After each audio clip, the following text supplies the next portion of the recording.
Good afternoon, and thank you for joining us. I'm Giulia D'Agnolo Vallan, and this is SI Harbor Cinema Conversation. Today with us is Gianfranco Rosi from Rome. He is the filmmaker, the director of Notturno, and you may also know him for Fire at Sea, which was an Academy-nominated film a couple of years ago and won the Golden Bear at the Berlin Film Festival, and also is a director of Sacro Gra, who was a Golden Lion winner in Venice. Gianfranco, good evening. It's late in Rome. It's actually good night. Thank you for being. Not late. Thank you for being with us. I'm gonna start with a few questions, and then I will open it to the public. If you wanna send in questions through the chat, then I will present them to Gianfranco. Gianfranco, my first question to you today would be. Some of our audience would know you for Fire at Sea. Can you explain to us what was the thought process that led from that film to Notturno? This is a question that is very natural and very permanent. It's a question that needs to have an answer because I remember when I was exactly in this period, 3 years ago, during the Oscar race, which is like a very unhuman race. And I said, I have to write something before all this ends. And I felt, the natural step was to go from Lampedusa to the wave of people that were coming from Middle East. And, Lampedusa is a very tiny island, which is the door of Europe, like where for years, now much less, unfortunately. But for many years, people were arriving for places that have been destroyed and consumed by war, by terrorism, by civil war, by anything. And then we don't even have to justify why someone is deciding to go somewhere else, this was like a journey. There were journeys where people were going from Europe to United States to find a better life. And this is where people try to find a better life. And when I was in Lampedusa, it was impossible to meet. Lampedusa was this island. We came for years. Now it disappeared. It disappeared for political reason. It disappeared for inability from our politician to find a thought on that. And it disappeared in the map. Lampedusa was always out of the map. And they became extremely important when people were arriving in Lampedusa. And suddenly Lampedusa became a place of encounter, a place of people leaving their pain to go to find a better world.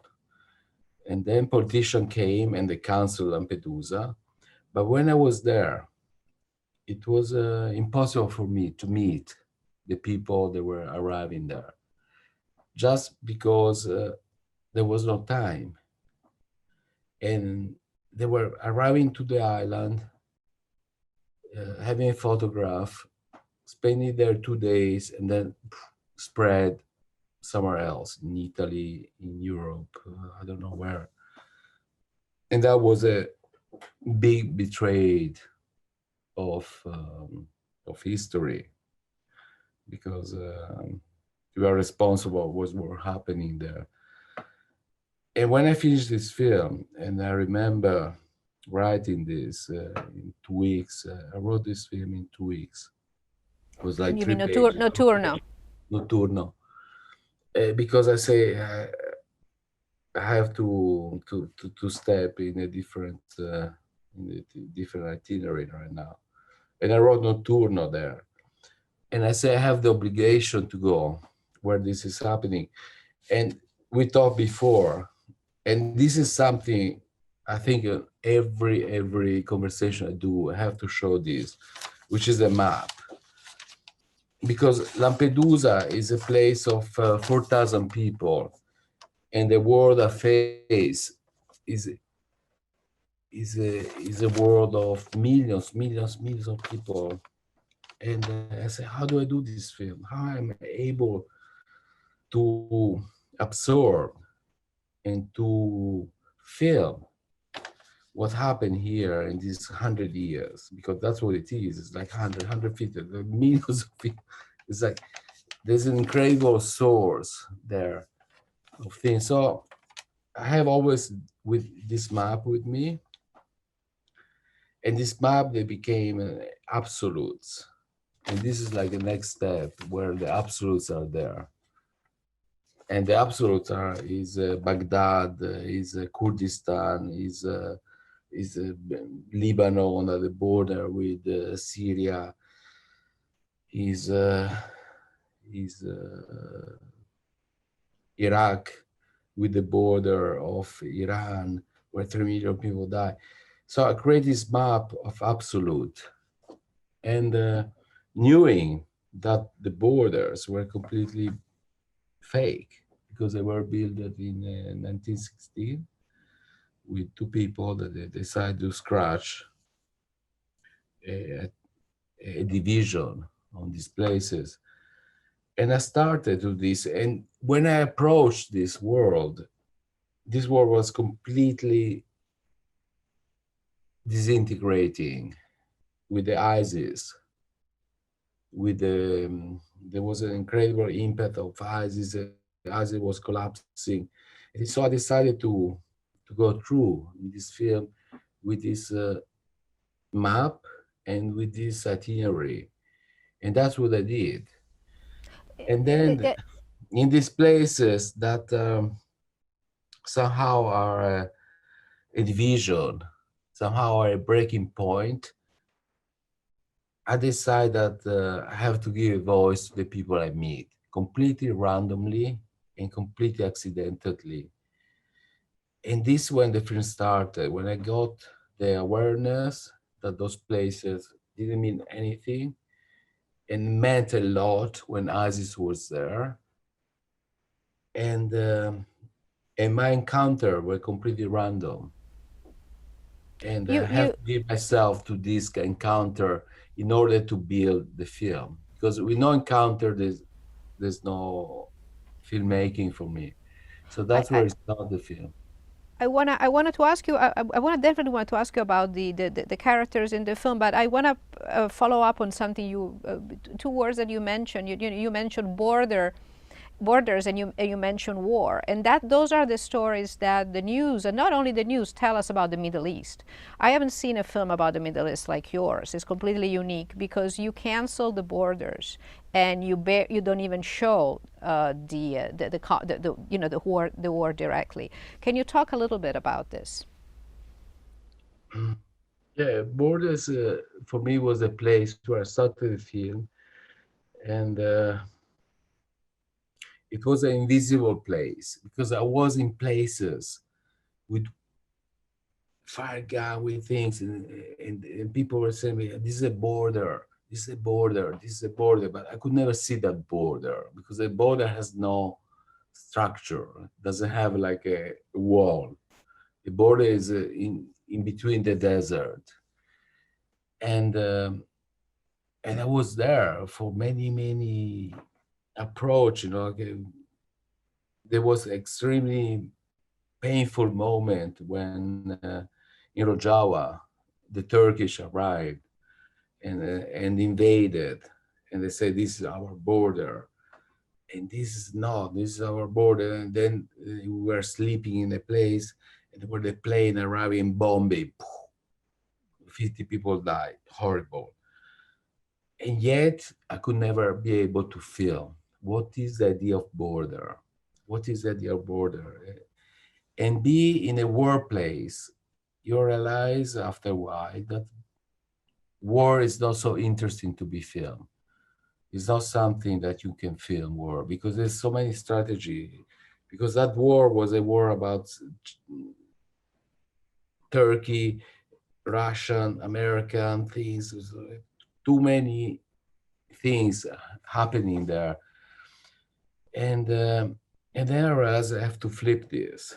I have to go somewhere else, and I have to go where the eco world is present, and who is hitting, who are the person that are still, they have to carry the the the the, the burdens of being in a war. And then at that point, I switched completely the movie in somewhere else, and encounter people, encounter Ali, encounter Mortada, encounter so many stories. And these are the people that have been affected by war in centuries, in many years before that war was starting. And this is what is important, to allow the border to be a stratification of history. And the history is at the margin of this storytelling in the film. And I don't want to give any answer.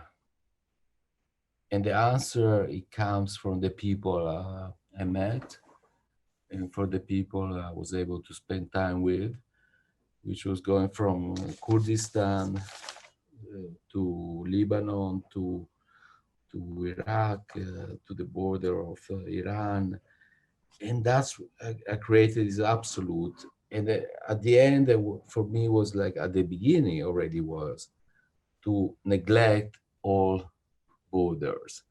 And the story I want to tell are the story of people that are able to survive that, people that were able to somehow endure this and to come out of this in a daily life.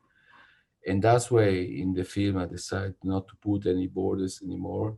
And this is a story that belongs to Middle East, which we are responsible in many layers on this history. And this is a story you can find in the film. And I decided to give myself to their own storytelling and to their own interaction with the film. I think the first time you and I spoke about this movie, it was about the characters, and it was about the the people. The characters. This process took you 3 years. This film took you 3 years to make. You went back and forth several times. I'm wondering if you can give us an idea, how did you find these stories, these people and their stories? And also, why did you choose to, we don't know a lot about them. This film went through, it's a process of subtraction. The characters, we see them in that moment. And and that's an amazing choice, and it shows their humanity. Doesn't give us reason for what they're there. I think it's one of the most daring and beautiful things of the film. But let's start with, how did you find them? It's very good that it says subtraction, because for me it's very fundamental this in all my film, to subtract, take off information.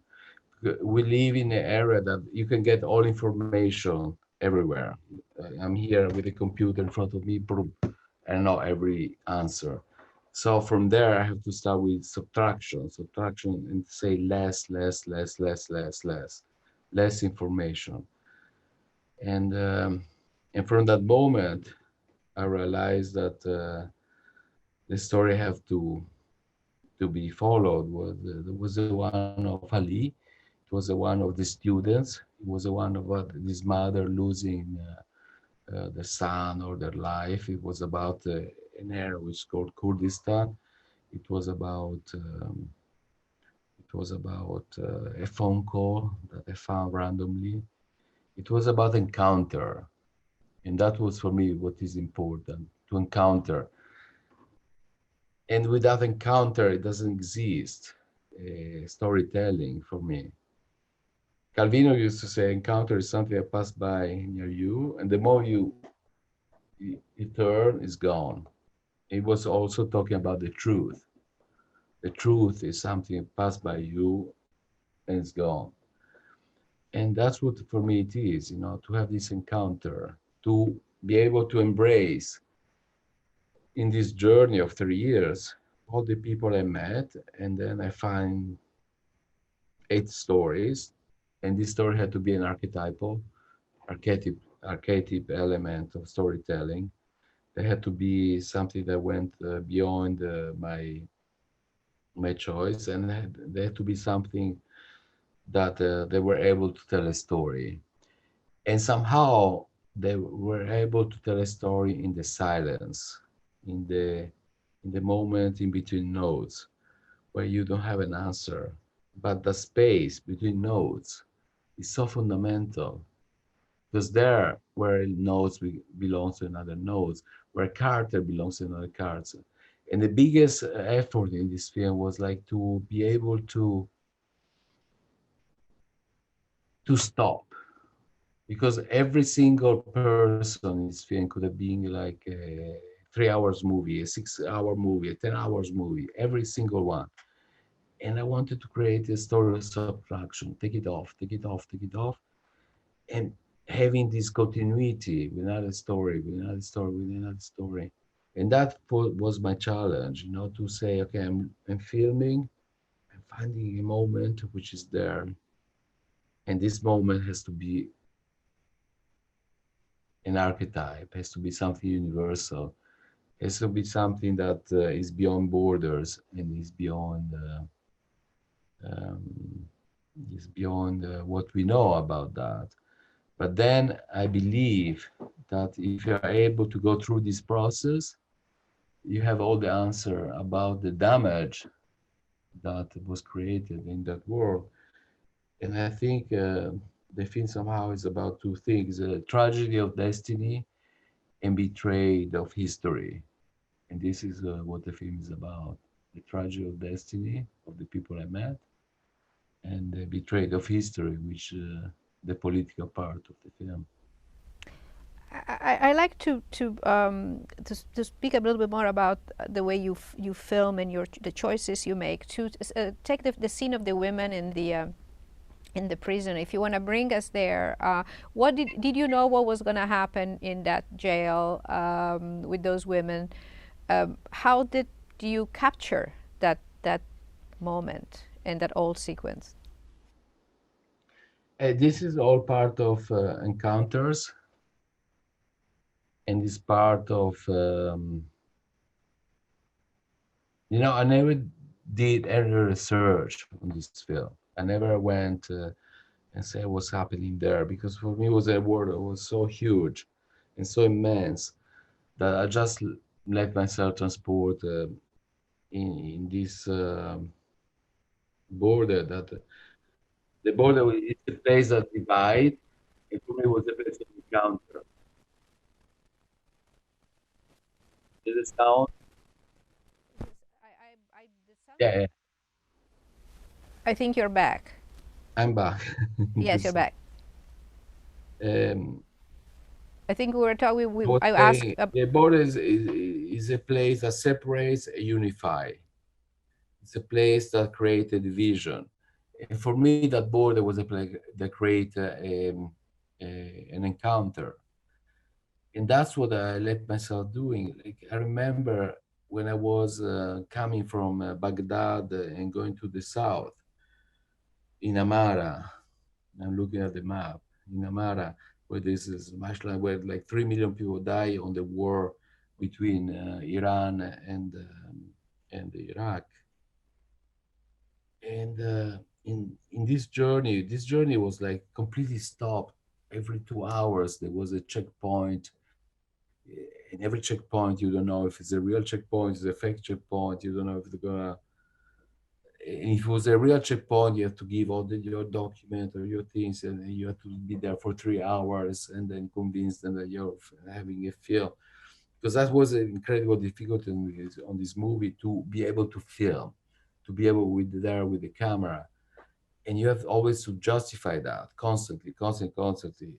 And you never know at certain point it was an ISIS checkpoint, it was a policeman checkpoint. So after this long journey, suddenly I see this man with a motorbike passing by. Was 3 seconds. I turn, and I see his face that was like a bird. It was there, And I asked my assistant, who is he? He's a hunter. And let's go back and meet him. And we went back to the car and we met him. And he was surprised to be stopped. And he was extremely generous to answer my question. And he said, well, I'm a hunter. I just shoot birds in the middle of the night. I spent like 3 nights there. And why you shoot there? Because the area is completely on fire. There's this world that is on fire there, and I can see the bird.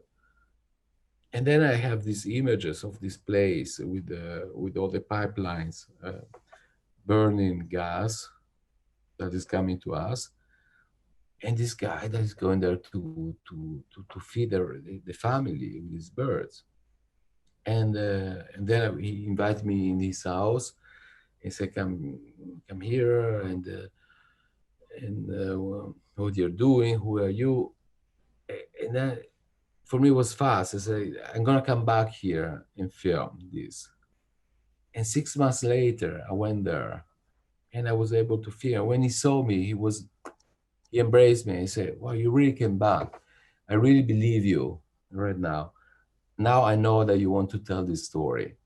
And he started his journey on this marshland, on this place which was like the most horrific territory in that people can somehow live life.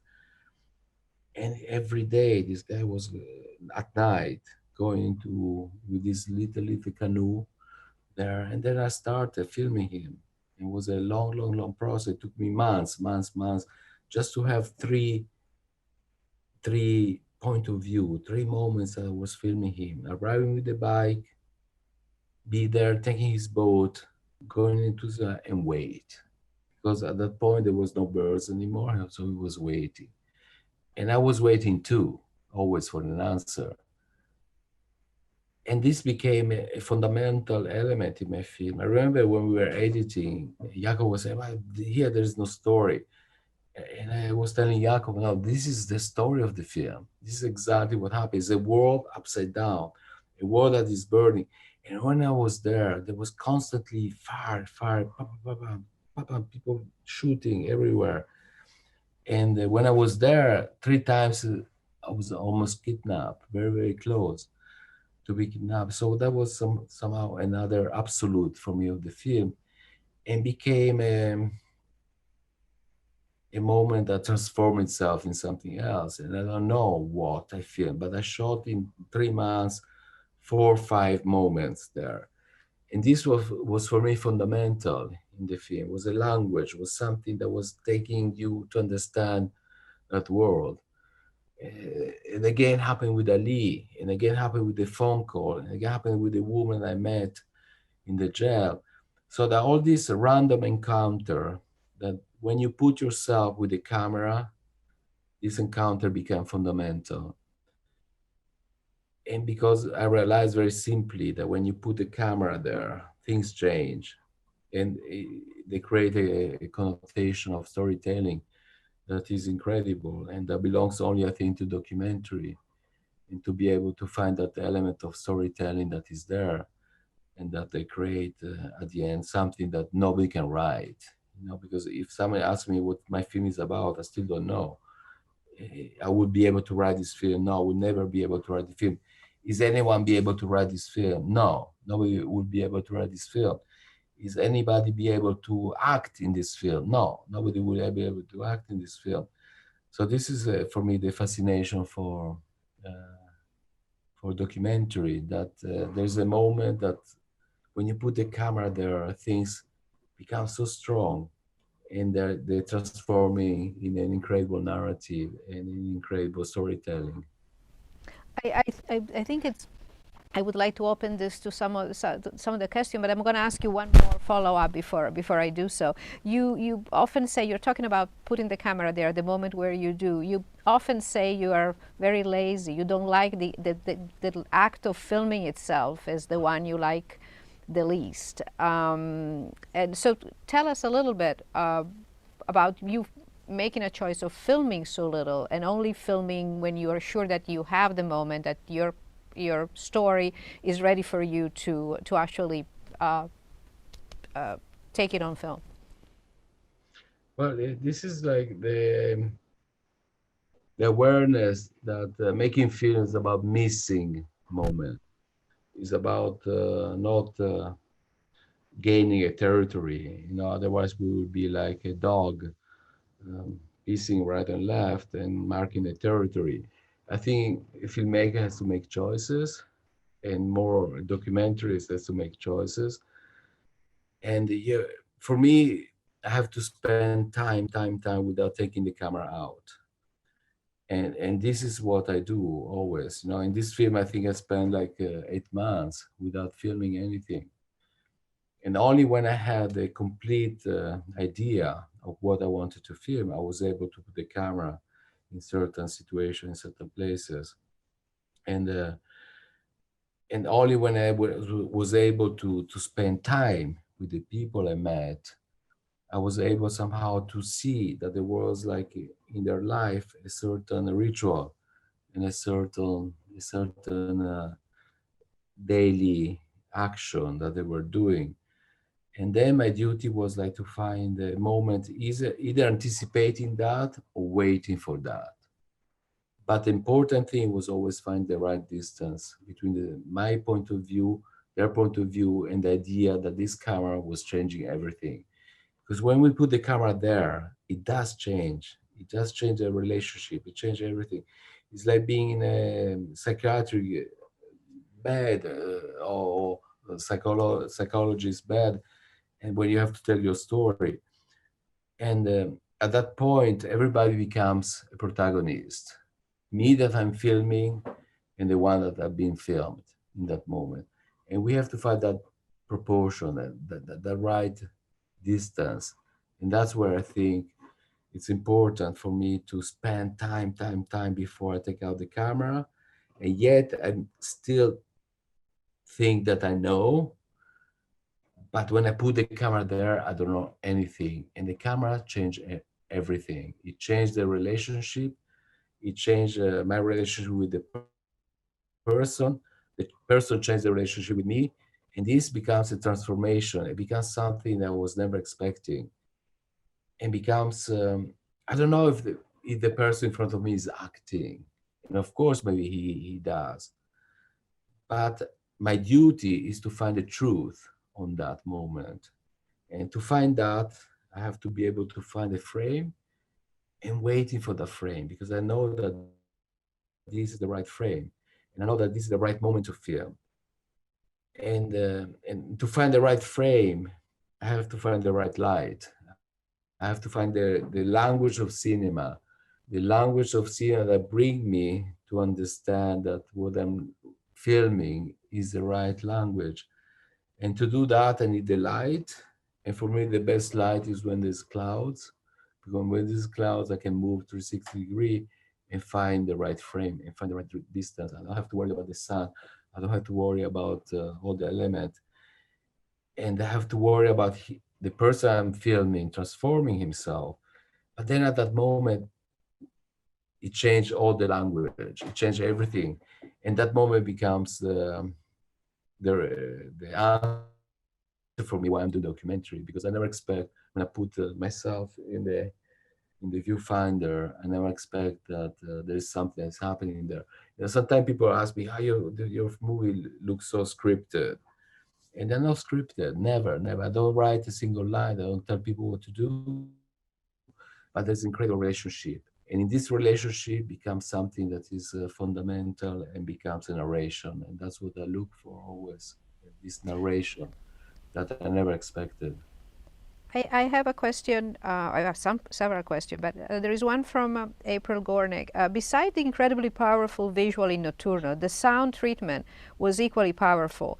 The marching soldiers, the motorcycle, the silence. It made for a very dreamlike quality, although it also felt acutely real. Was the sound heavily edited for that effect? You know, I never use music. I don't use elements that are they don't belong to what's happening there when I'm filming. For me, it's very important to be a one-man crew, not because I think I can do the best job to do a cameraman and soundman, but it's very important to me to be in the camera and to hear what's happening and to become a whole element of narration. And then I record sound constantly, constantly, constantly, and I try this sound to become part of the narration. And instead of putting music in my sound, I put months of sound editing. And when I'm in a sound mix, every sound has to be as perfect as I don't know, the best director in Hollywood can do a sound.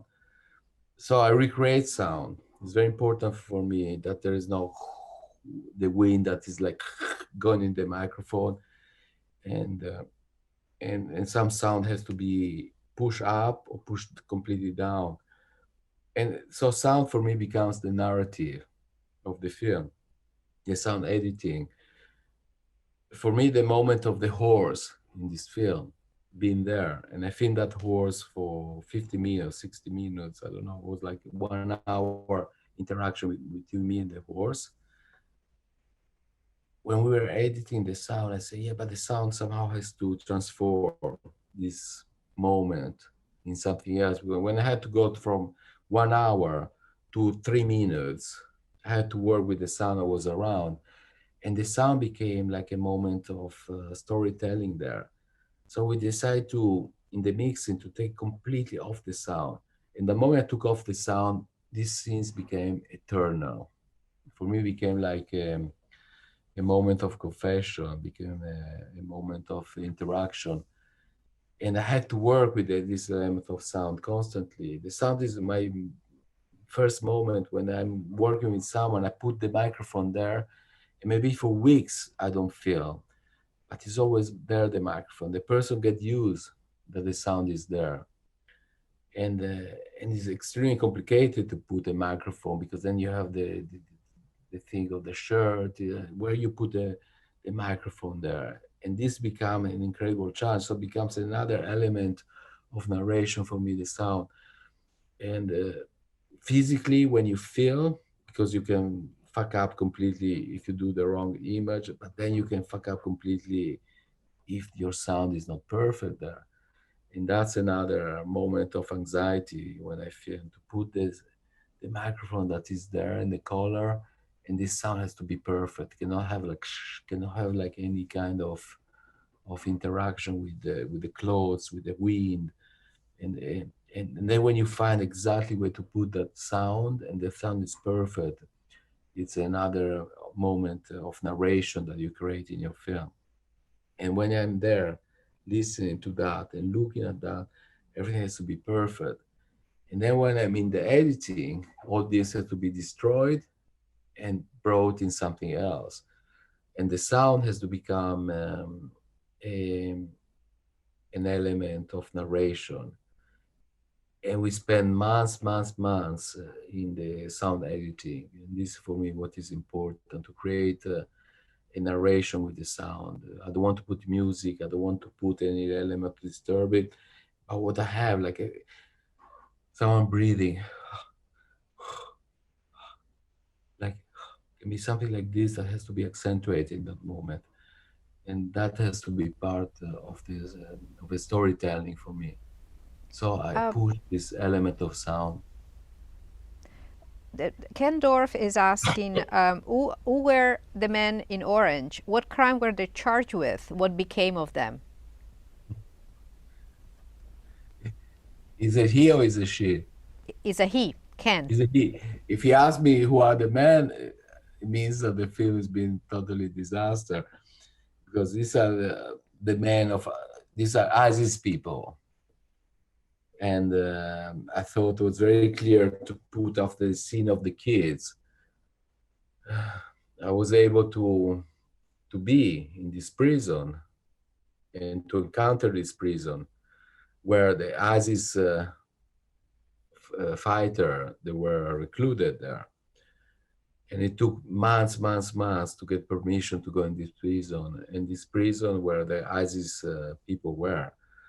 So to put that scene in the film, again, to create this incredible interaction, because it's not so easy when you have a voiceover to explain who these people are. But for me, to put that scene after the kids, and the kids' room, it's a room where it's been committed crime against humanity, where kids, they should not draw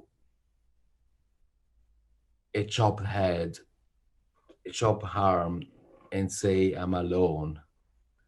And that's what that scene is in the film.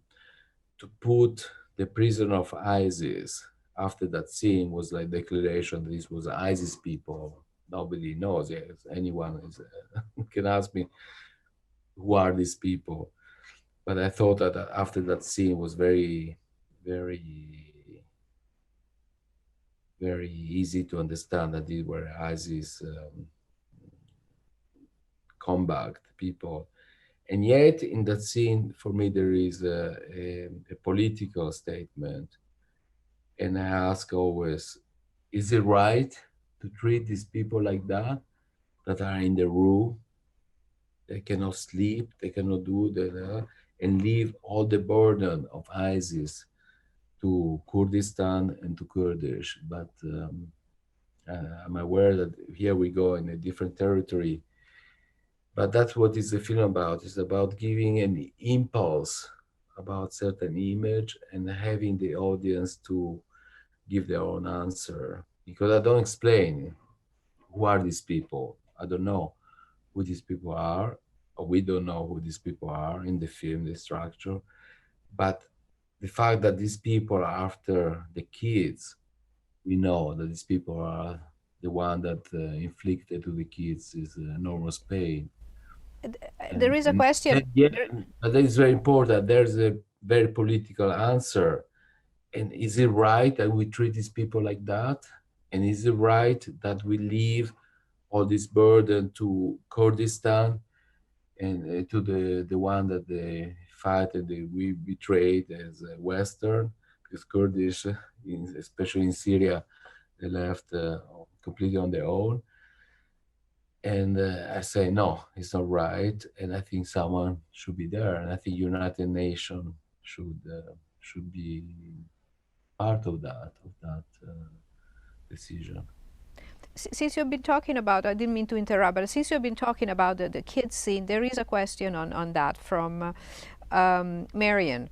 The first big verbal discussion about violence in the film is told through the children in the classroom.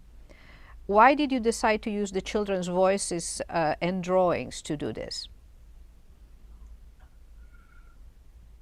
Because that scene is like exactly a scene that create the betrayal of history.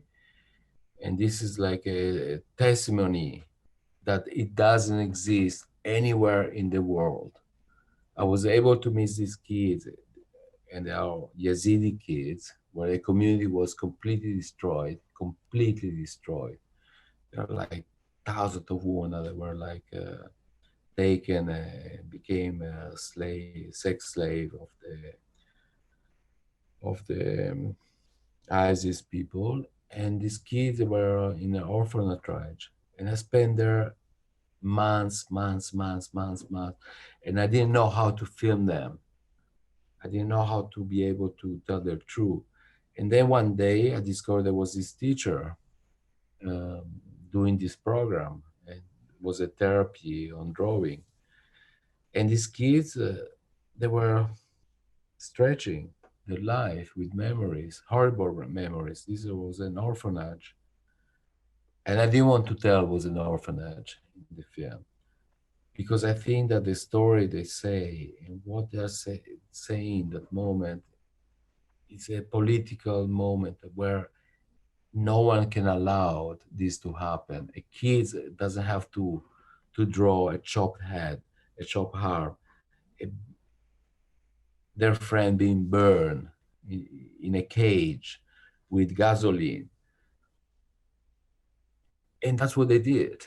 These kids, they were only talking about that. And it was extremely painful moment to film that. And it was extremely painful to put this moment in the film because I didn't know how to put that moment in the film.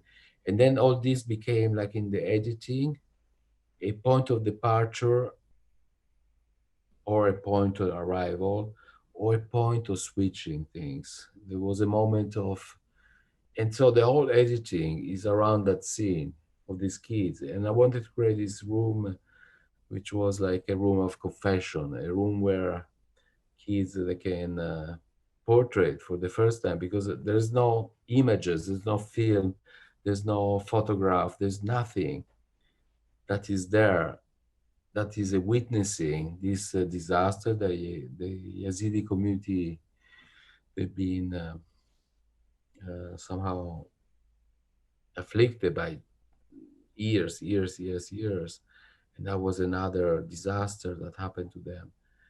And to give this word to the kids for me was fundamental on a historical way, and created this moment of this room had to be a witness room.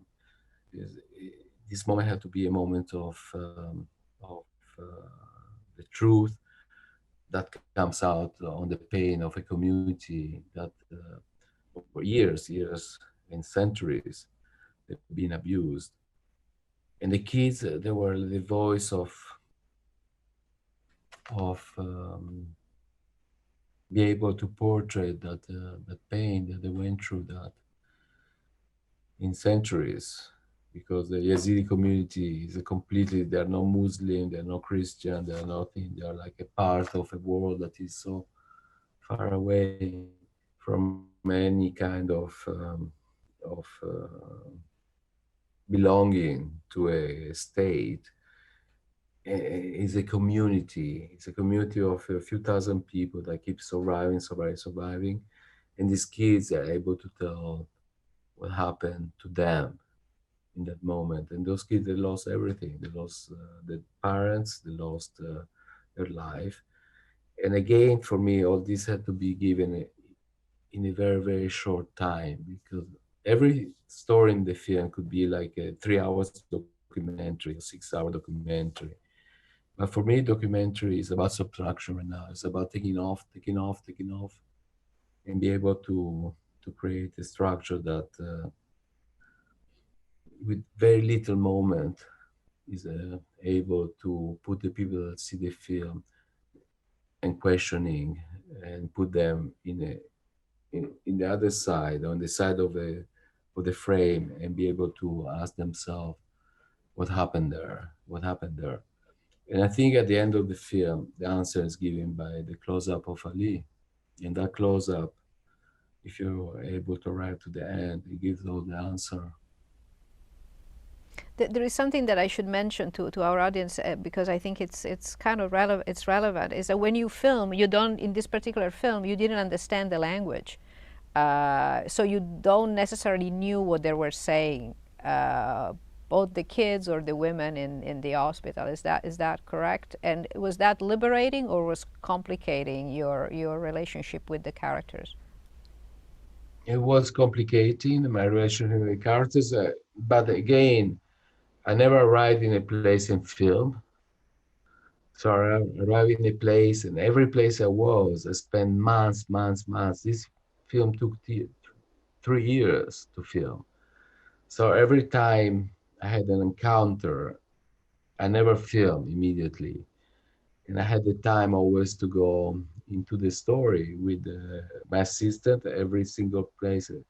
And this film is filmed with two people, me and an assistant I had in each single place where I went. So it was a very small crew, two people crew. And it was always very important to spend time in every single place till the moment the language was not important anymore. Till I didn't need anymore to have a translation because I already knew what was happening there. And then when I put the camera down, I felt that things were so strong that no matter what, I was able to film either without understanding I knew that that was a fundamental moment to tell the story. And I knew when I was able to go back or to come back to that story without understanding. I only understood this after months later when I had the whole translation. But it was very important for me to be there and talking to them with the translator. And then something was happening. I was able to feel. And when I was filming, I knew I didn't know what they were telling me, but I knew that that part was fundamental for telling this story. And that's for me what was important to discovering later what was the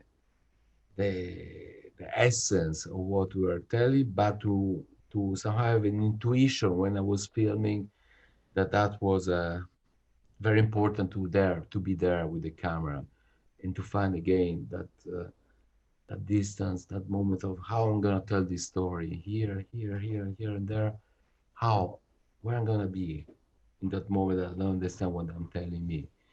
And this is, for me, was an incredible teaching lesson on how to relate the storytelling between camera work and the director that's filming, and especially the director that doesn't understand when he's filming.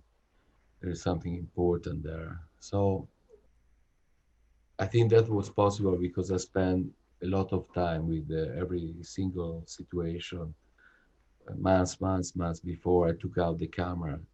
And when I took out the camera, something was happening that was extremely important. And that was a moment when I was able to film. And I was able to film without someone telling me what was happening.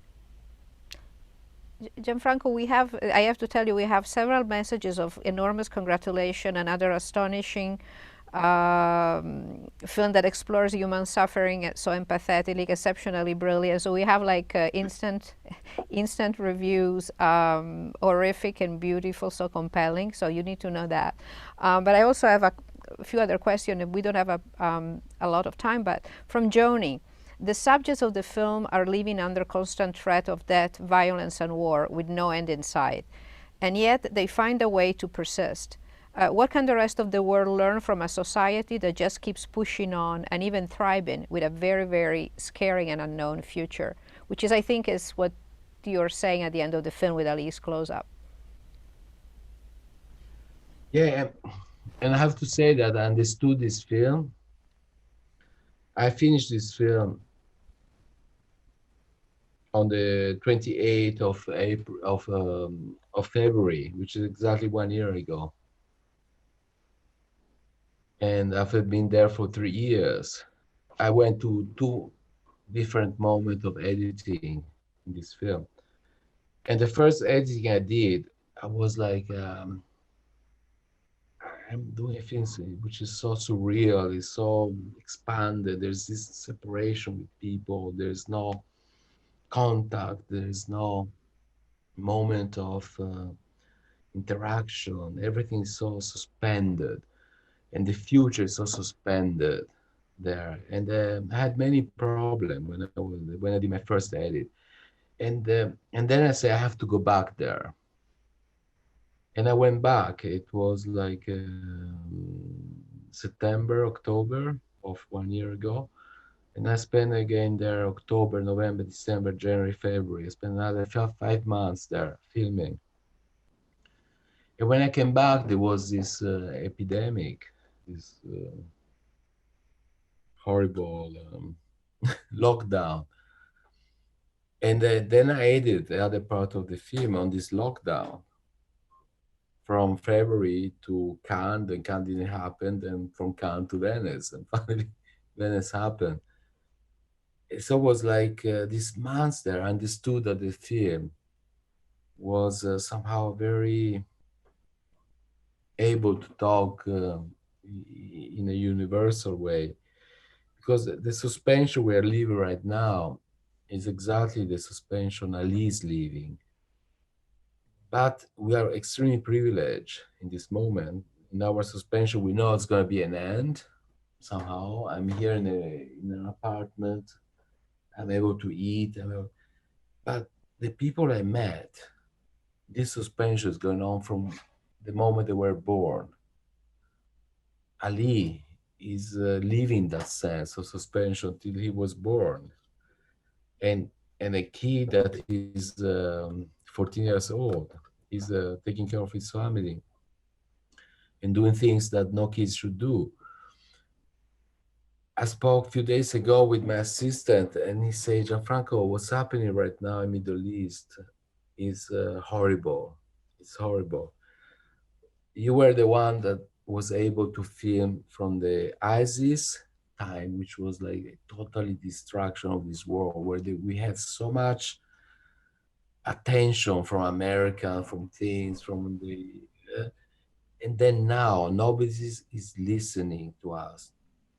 There is one shot in the film that is very important to me, is when the army, the American army was there. It's the only flag in my film. Is the only identity that we can see American out there in that world. And they were waiting when I was filming. They were waiting for the command of the commander in chief, say leave or stay. That was in Syria. After a few days, they have to leave, and they left a completely void of this world that we created there since the Saddam Hussein time, or since Assad time, and or every single in Lebanon is a total disaster. And we left all that territory, and nobody is talking anymore about what's happening right now there. What's happening? And my soulmate, my assistant, I cannot say assistant, he was like someone that protected me and put himself in danger so all these years. He says, when you come back here, if you ever come back, you will find the Middle East that is so changed from Lebanon to Syria to Kurdistan to Iran to Syria.